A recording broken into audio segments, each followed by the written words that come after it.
Good? Check, check, we're on? All right. Well, let's talk, shall we? Before I do anything else, I have to warn all of you all, I'm the most unprofessional person on earth. I am not prepared at all for this. I kind of am. We're going to wing it. The last time I was on this stage, I was in Chicago, and I was with Jake Adams debating freshwater versus saltwater. I think at this point, most of you probably know, 12 days later, Jake passed away. We had all these plans of what we were going to do this year at Aquashella. And of course, those didn't work out. So I'm like, 2 weeks ago, I'm like, I got to come up with a plan. So I did put something together that I think is going to be valuable for a lot of people in this room. And we'll just see what happens. But I'm not going to do this whole introduction thing, and it's not because I am so arrogant that I think everybody here knows who I am.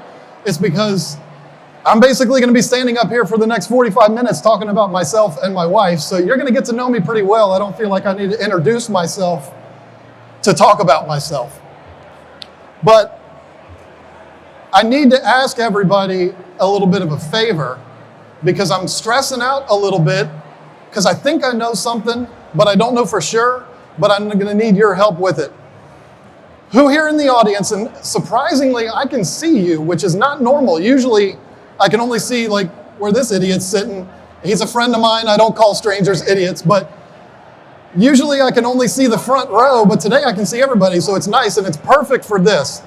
I need a show of hands, and you need to be honest now, because there's nothing embarrassing about this.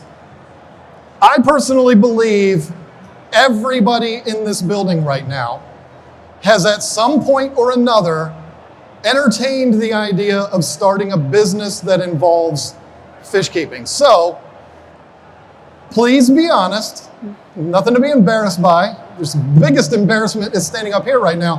Who in here right now has thought about any kind of business associated with fish keeping?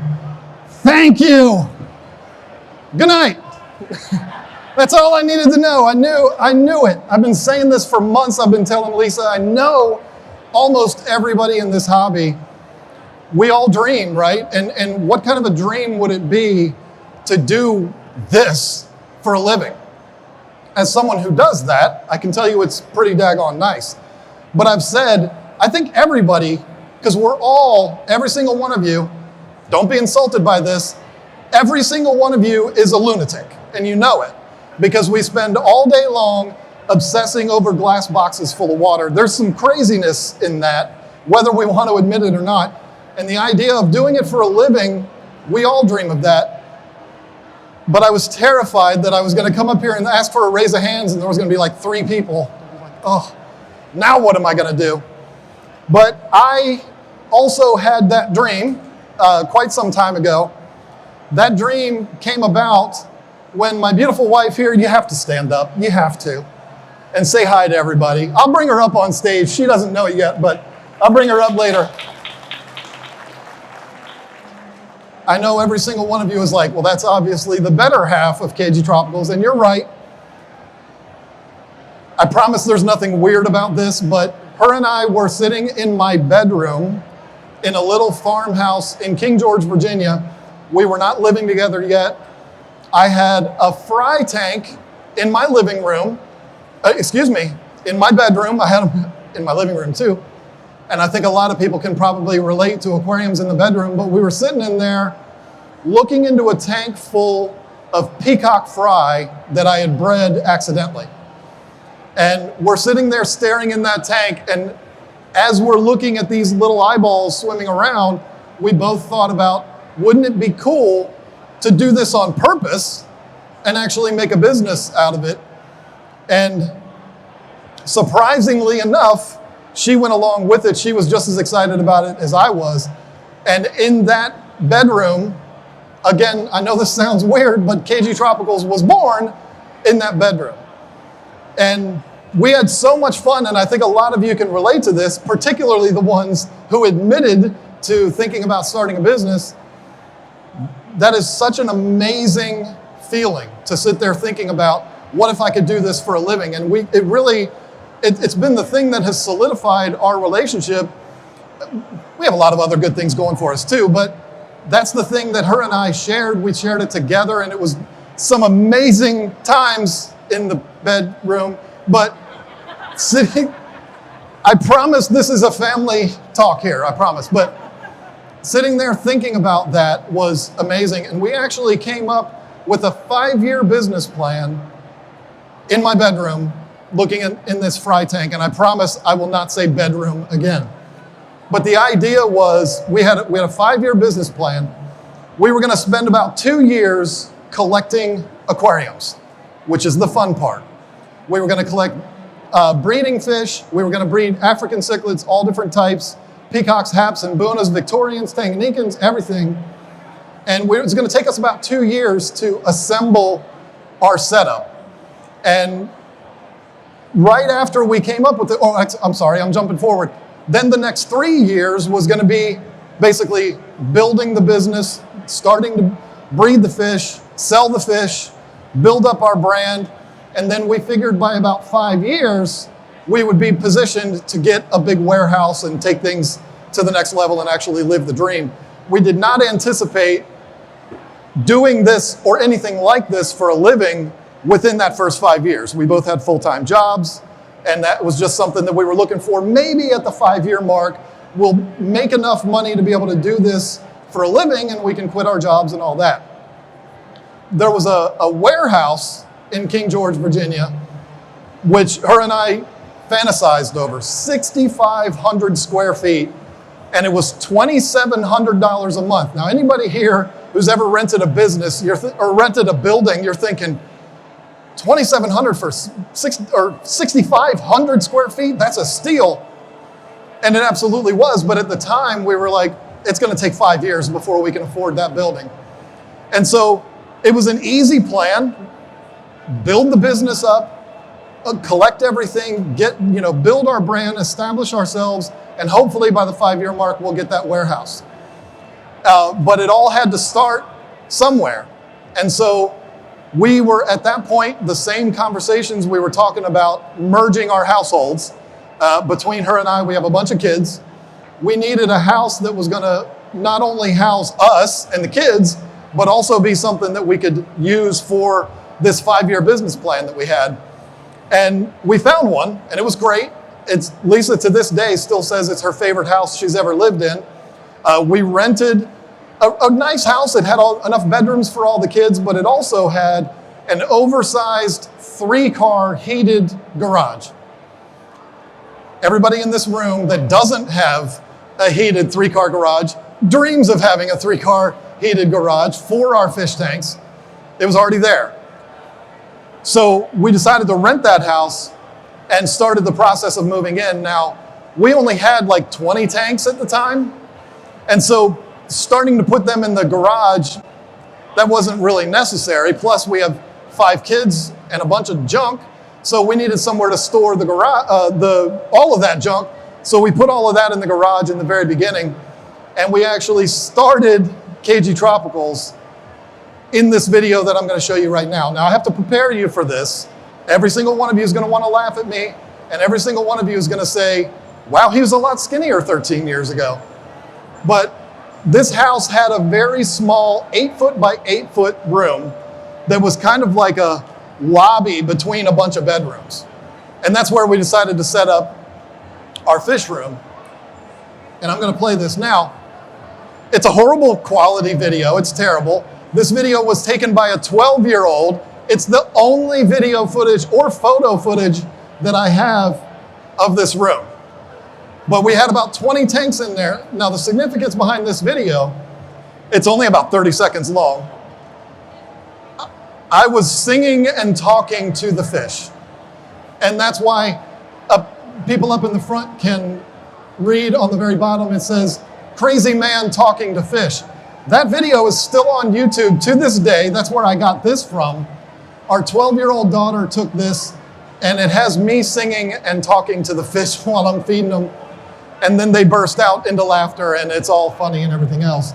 But it's the only footage that I have of this, so that's why I decided to embarrass myself and show you that. And that's my miniature pincher, Ethel, which we lost a few years back. She was my pride and joy. But anyway, and this is on loop a couple times. It's only like a minute long. But we used that room for about 6 months. And we had, I think, about 20 tanks in there. We had 10 gallons. Those that you see me looking in there are 29 gallons. And that's what we used for breeder tanks. We had Mbunas, peacocks, haps. I don't know if we had any haps in that room, but we had peacocks and Mbunas in there, and that's when I caught her filming me. But this was a lot of fun in this little room because everything was really small, everything was tight together, and believe it or not, we were breeding fish like crazy in there. We had a whole rack of 10-gallon tanks that we were using as fry tanks, and then some 75s and 55s that we were using for grow outs. Now, after about 6 months, this room had run its course. We couldn't add any more tanks. We were collecting tanks. She was a Craigslist abuser. There was no Facebook Marketplace at the time. We did everything off of Craigslist, and we were buying 75s, 55s, 29s, whatever we could get our hands on, storing them in the garage while we were in there. And then once we had all of our junk out of the garage, that's when we started to build this next slide. I hope, this one. Now this is the 3-car garage. The video footage is terrible, understand. I was not a YouTuber at the time. This was the very first video that we ever uploaded to YouTube. It's still on there to this day. And the whole purpose behind this video was just to show our fish. But now it's to show you what we had set up there in the garage. And I didn't go through this footage very well, but there's nothing weird in here, I promise. This garage we were operating out of for, I don't know, it was like 2 years. I keep looking to Lisa, I don't know why, like she's my helper today.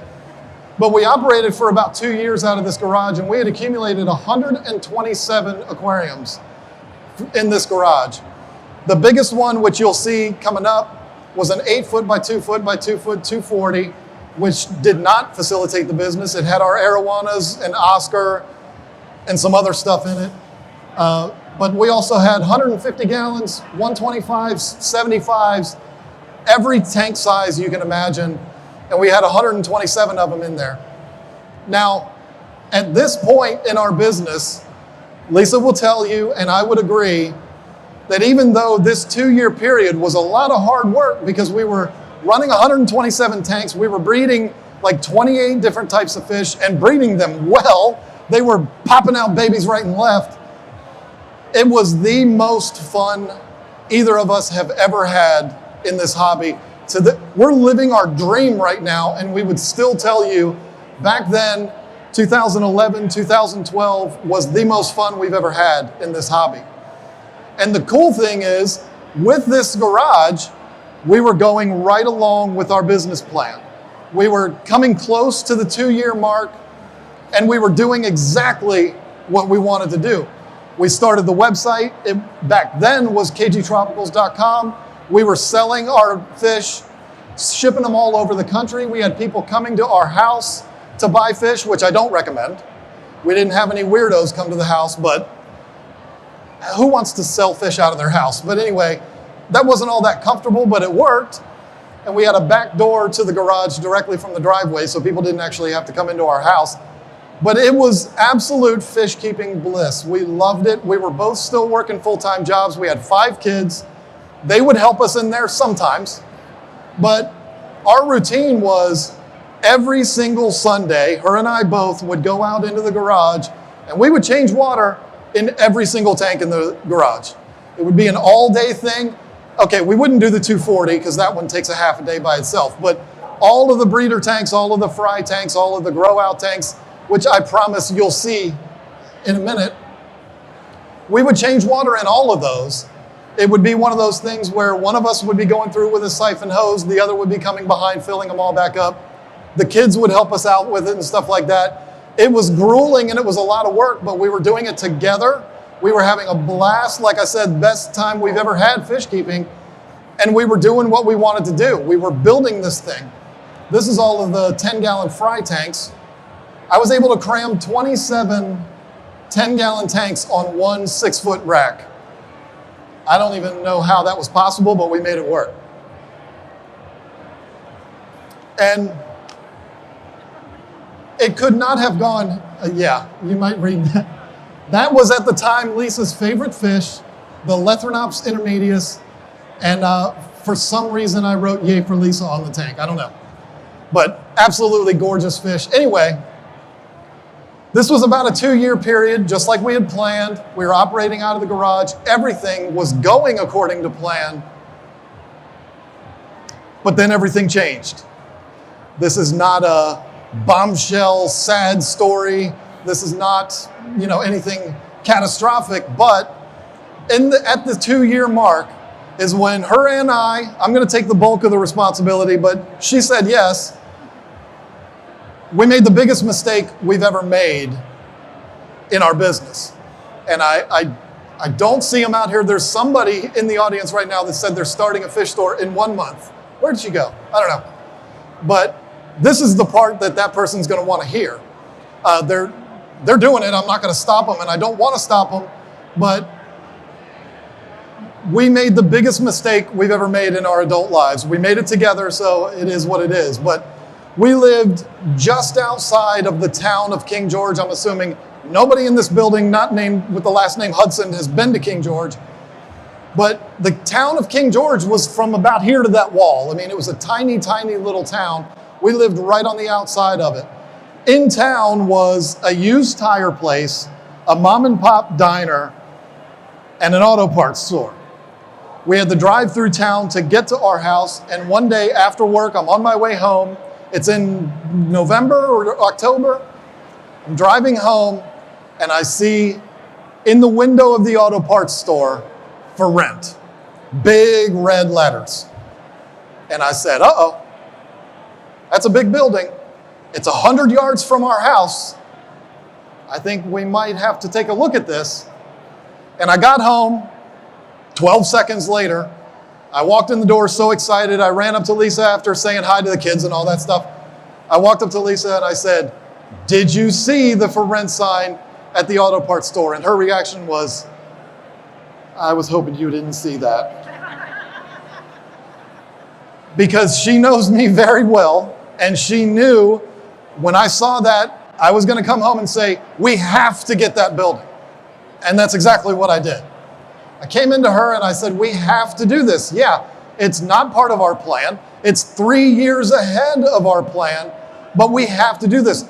How often is this opportunity going to come to us where we can easily walk without even breaking a sweat to this place? It's right across the street. It's probably dirt cheap. Why wouldn't we do this?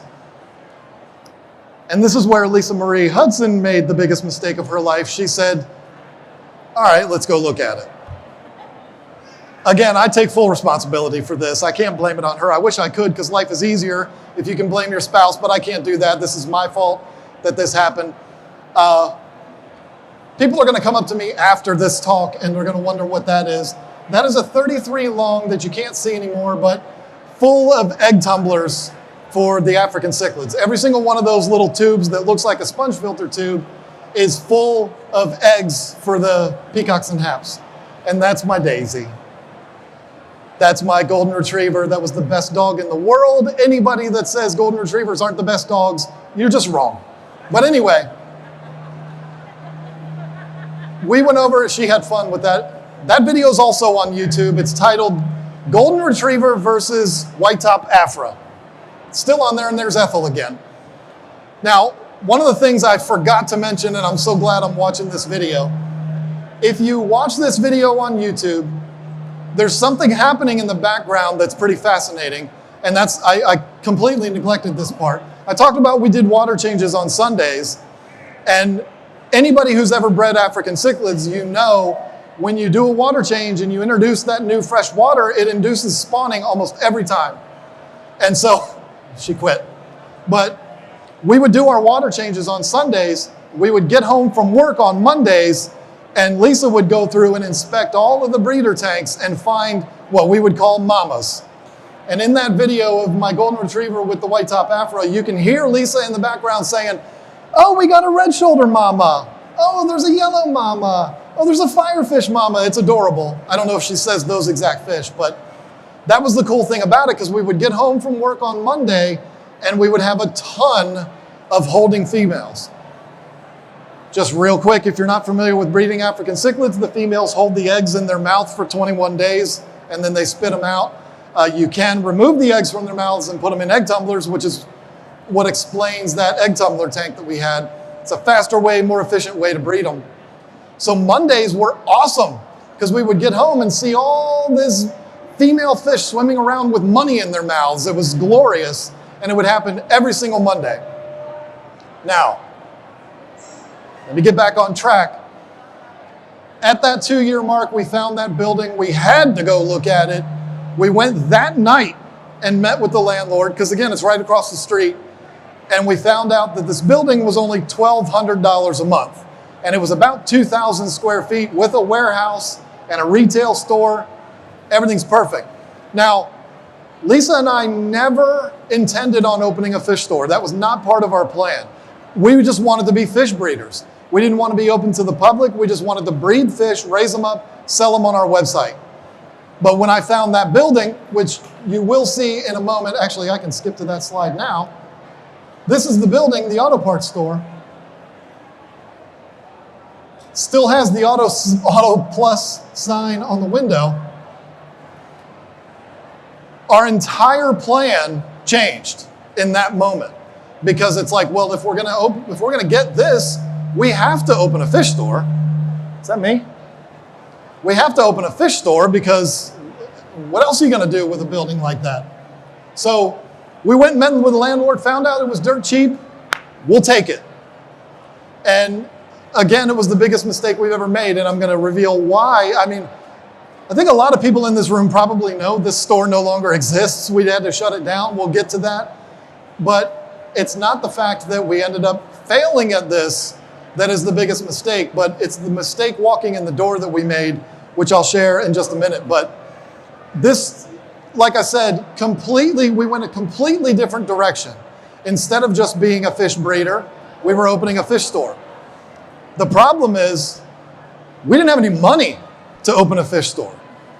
And one of the things that I told that couple, again, I don't know if they're here, but I said, however much money you think you need to open a fish store, you need about 10 times that amount. We didn't have that. We had what we had in our savings, and that was it. We had a couple of dollars that we had made selling our fish, but we had no money to speak of. We borrowed a little bit of money from my mom. We charged up all of our credit cards. We used every dime that we had in savings to open this store, to get it built up. As this video progresses, you'll see the building of the store. That's actually the warehouse, which we never really used, but it was there if we needed it. So, I mean, full transparency, we had about $10,000 to our name when we signed the lease on that building. $2,500 of that $10,000 went to the first and last month's rent. And then, so we had $7,500 left. We had 127 tanks, but they weren't all really suitable to use in a fish store. So we had to buy a bunch of tanks. We traveled to this guy's neck of the woods. We went to Knoxville, Tennessee, and bought 500 aquariums from a closed down fish farm. And that's where the bulk of the tanks are that you see here. That cost us a lot of money, because we not only had to buy the tanks, but we had to buy or rent 2 26-foot U-Haul trucks to transport them back to the shop to get it open. So by the time we're starting to move in, we're already down to like $5,000. Now we have to build all the racks. We have to buy dry goods to sell in the store. We have to get lights. We have to do all of these things, get electrical work done. And this all has to be done with $5,000. So when we get to the point where we're like 2 days away from opening, we looked at each other and we were like, we don't have fish to sell. And that's kind of an important thing in a fish store. So we spent the last $2,200 that we had to buy fish to sell in the store. And this is the biggest mistake. Well, even looking at this building was the biggest mistake. But thinking we could do all of this with $10,000 was just absolutely ridiculous. It wasn't even close to being enough. We opened the doors with $0 in our bank account. So basically, we open the doors, we have to sell fish to make money to buy more fish and pay ourselves and run a business. And when you're starting from zero, that's not easy to do. But we had each other. We were going to put up a fight. We didn't realize we were making a mistake. I mean, it's not like we're the dumbest people ever, but we're going to do it anyway. We thought we were doing everything the way everybody does it. But we didn't have a clue. Not only did we not have enough money, neither one of us had a single clue how to operate a store. I mean, how do you manage the finances? How do you even have the money to pay employees? Like, we never even hired. Thank you. Appreciate it. We never even hired an employee because we never had any money to hire an employee. We ran this ourselves. A lot of times it was just her there. Sometimes it was just me. When we opened the doors, I still had a full-time job. So I was out on the road all day. She was running the store. And then I would work it on the evenings and the weekends. And we're doing this basically because we have zero money. Now, if there is a bright side, since I was still working my full-time job, we were able to keep the lights on at the house. But as far as the business goes, we were starting with zero. Now, I should have investigated this. I don't remember. Our opening day was in December of 2013. And I'm so glad you can see that sign right there. That sign, December 12th? Okay, December 12th. That sign, whatever. Stop interrupting me, lady. So, that sign that you see there was our advertising. That was all the advertising we had. I picked that sign up the day before we opened our doors. That sign said, you couldn't see at the bottom, it said tropical fish open. That's it. The sign makes more appearances as we go through these walkthroughs. But we would take that sign, we would put it out on the road, and I don't think, excuse me, I don't think we had an arrow pointing to the store, but we just had a sign in the parking lot that said tropical fish open. And that's all the advertising we did, because we didn't have any money to advertise. Hey, Joe, shut up. Thanks, Joe Shrimp Shack.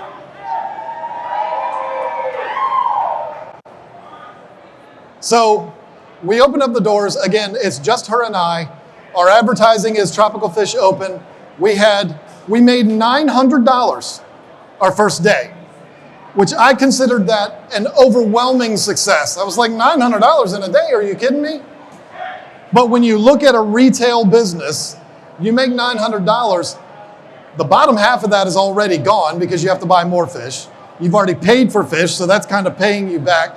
So you've got half of that left to pay the light bill, the water bill, which as you can imagine was outrageous.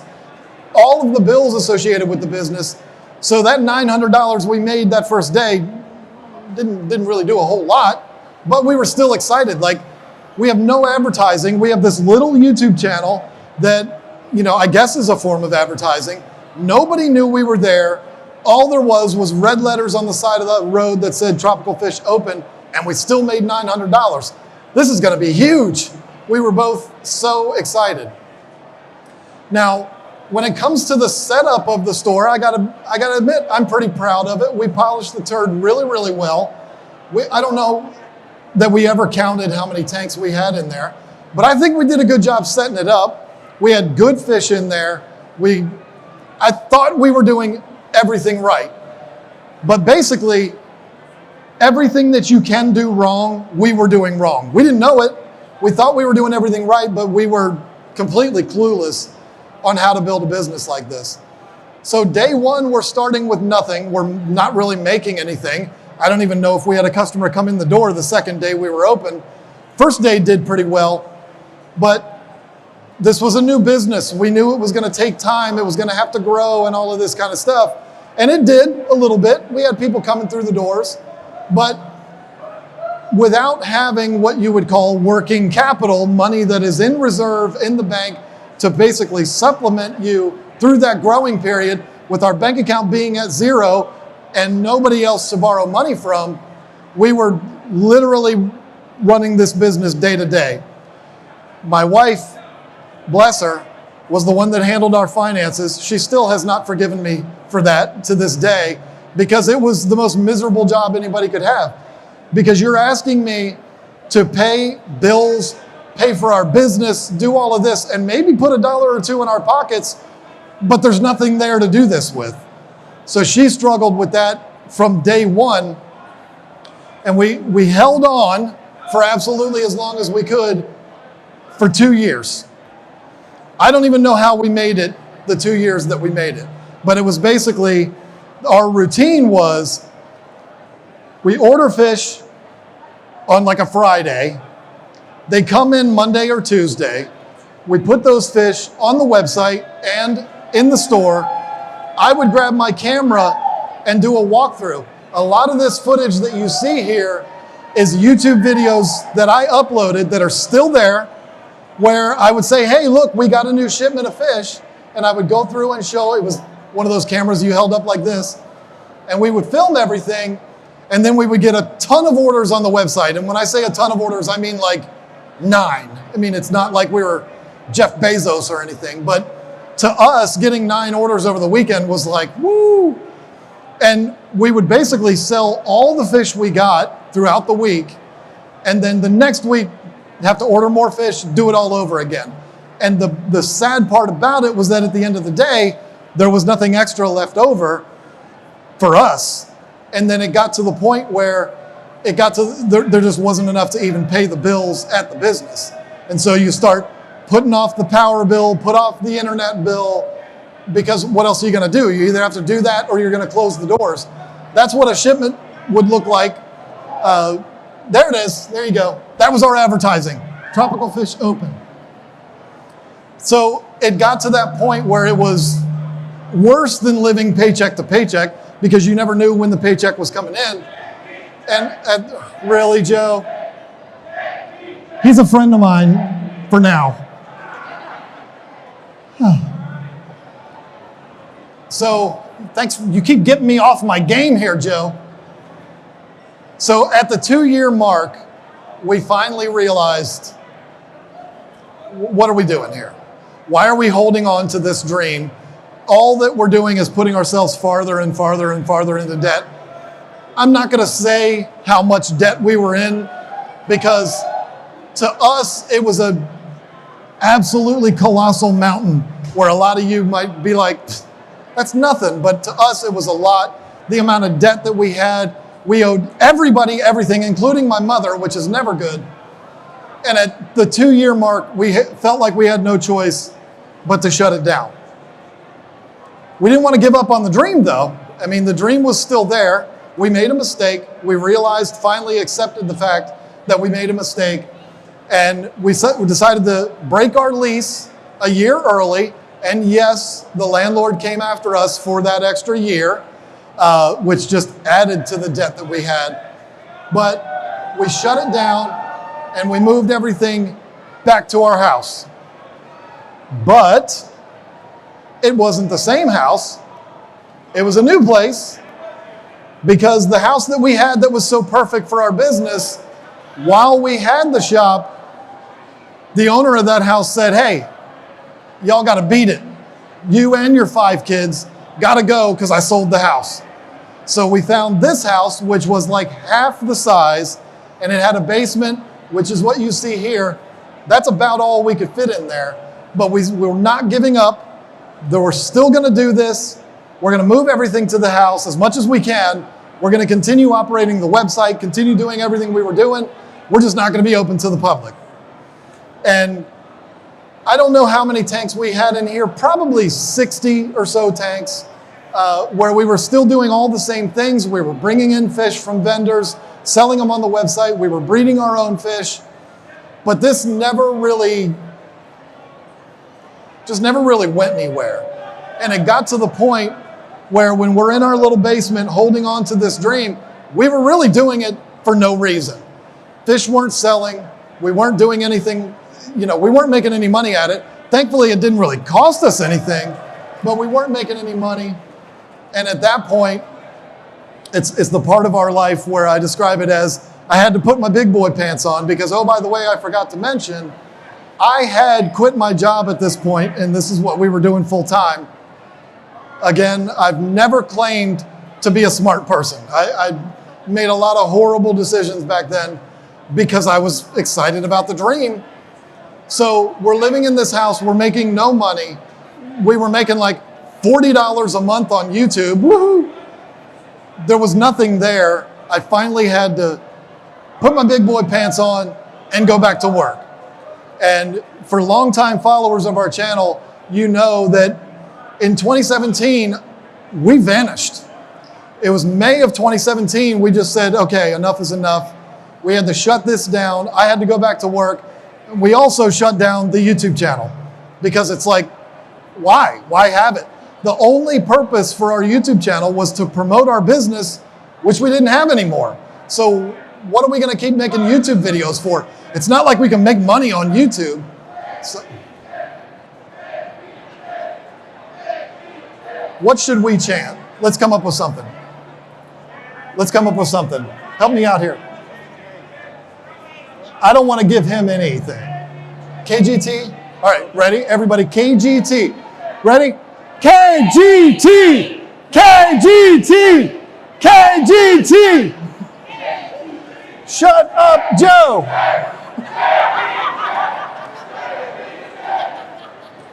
They're doing better than us. We can't let that happen. Come on, let's do it again. Ready? 1, 2, 3. KGT! KGT!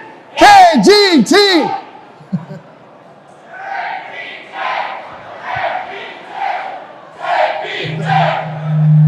I'm going to knock him out later.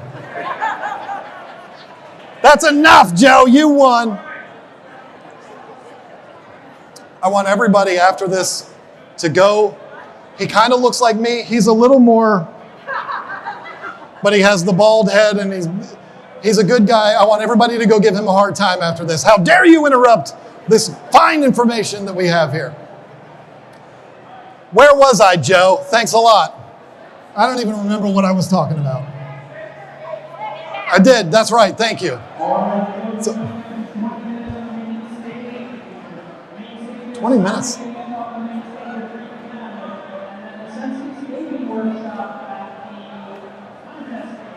All right, we're gonna be here all day if I don't just keep talking. So, I had at the time, and I really never gave it up, I'm sorry, I can't do this. I had a furniture repair business. I would go to people's houses and fix furniture. So in May of 2017, I went back to doing that. Thankfully, and I'm not trying to brag or anything, but I worked my butt off, working 60, 70 hours a week, and we got ourselves out of debt. We finally got ourselves back on track. It took like a year and a half, and I don't have any more footage, I'm sorry, but we moved in, once again, moved to another house, and I didn't even have any aquariums set up. It was July of 2018 that we moved into this new place. I didn't have any tanks. I never got rid of them. We got rid of, and I have to tell this story. When we finally decided to shut everything down, all of these tanks, well, the majority of them that you see here, you're all gonna cringe when you hear this, but her and I were so frustrated that we took pleasure in taking those tanks, filling up the back of my truck with them, going to the dump, and throwing them as hard as we could into a dumpster and watching them shatter into a million pieces. I know that is like blaspheme in this room, but it felt so good to do it. We would be pulling up to the dump because it took like 20 loads and we'd be like, this is gonna be so much fun.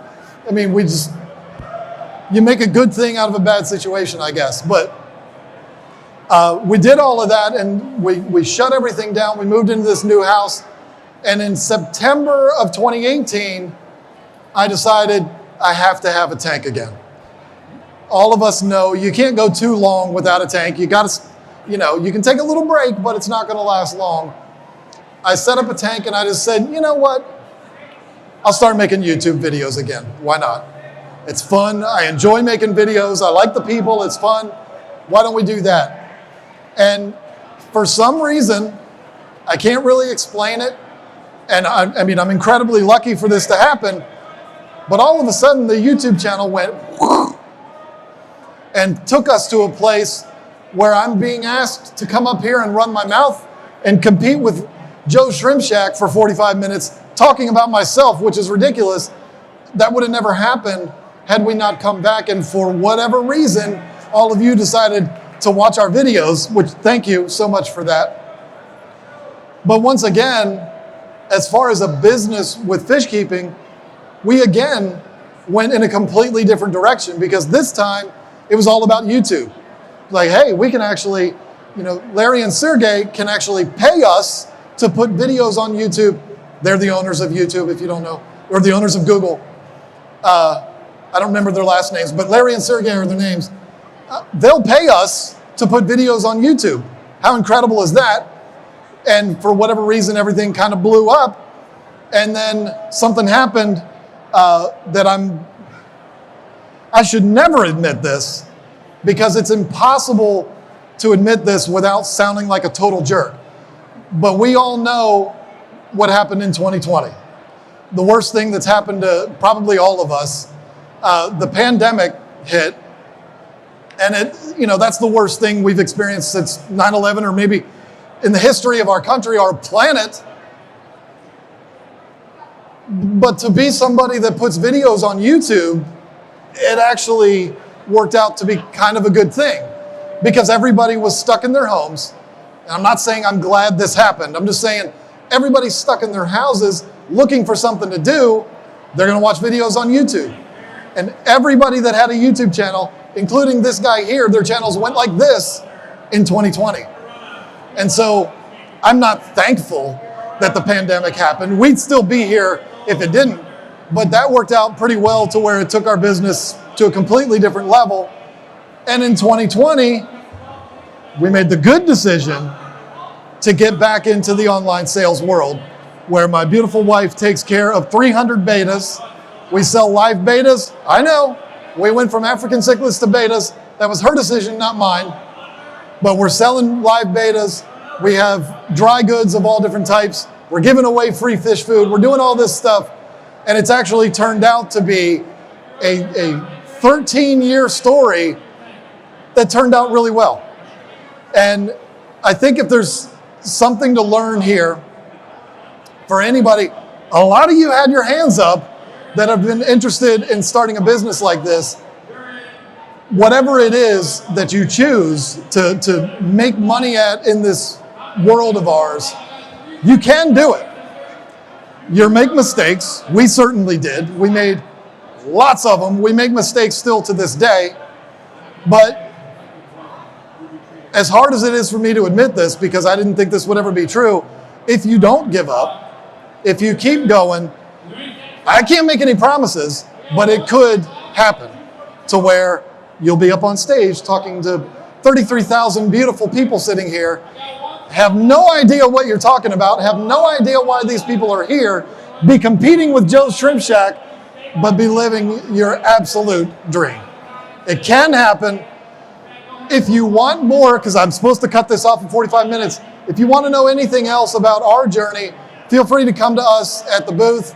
We've got free Northfin fish food that we're giving away, and I'll do my best to teach you what not to do in the fish keeping business. And that's going to be about it. I really don't know what else to say. So thank you all so much. Thank you for just being here.